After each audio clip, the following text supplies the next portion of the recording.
Three local teams from the Tennessee Valley seeing action today at the Bill Harris Arena. With one more win, those teams would punch a ticket to the state championship in their respective classifications. We'll start off with 2A boys as Hatton took on Lynette. The Hornets trying to stop the Panthers from going to their fifth straight title game. Third quarter, Lynette has a double-digit lead and looking to add to it. Marcavius Atkinson with a nice dish inside to Trevante Abner. He lays it up and it's good. Panthers extend their lead.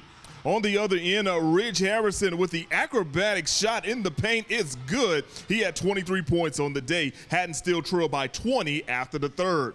Mikael Patrick with the floater. He misses, but Atkinson is there for the putback. He finished with a double-double, 12 points, 11 rebounds. Moments later, Lynette comes up with a steal. Kentavious Dozier gets it in the front court, and he puts the exclamation point on this game with his one-handed jam. Hatton is eliminated by Lynette. Final score, 83-48. We had the same matchup on the girls' side. Hatton hasn't been in this position in a very long time. Fourth quarter, Hornets holding on to a short lead. Josie Harville drives the baseline, dishes to Cammie Kirk. She hits the baby hook shot right here.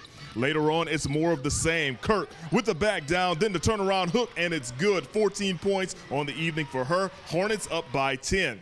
Lamette making this a game, though. Jakaya Little with the floater near the basket. Hatton's lead is cut down to 6. But Lynette had no answer for Cammie Kirk. Another basket for her. Hatton advances to the state title game, beating Lynette 45-38.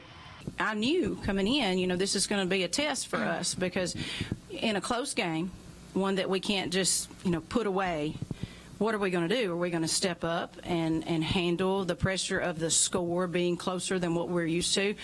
And I think we did a good job of that. Hatton would face the winner of this one, Pisgah and St. Luke's. Eagles with a 13-point lead in the second, but St. Luke's cuts into it. Bridget Schautane draining the three-pointer from the corner. But then on the other end, Pisgah can shoot three-pointers as well. Bella Bobo showing off her outside game with this triple to extend Pisgah's lead. It's Molly Hurd coming up with the steal, then goes under the basket with the reverse layup. She had 26 points on the day. Pisgah wins 72-63. They'll face Hatton in the title game on Saturday. So that'll wrap up semifinal action from right here at the Bill Harris Arena.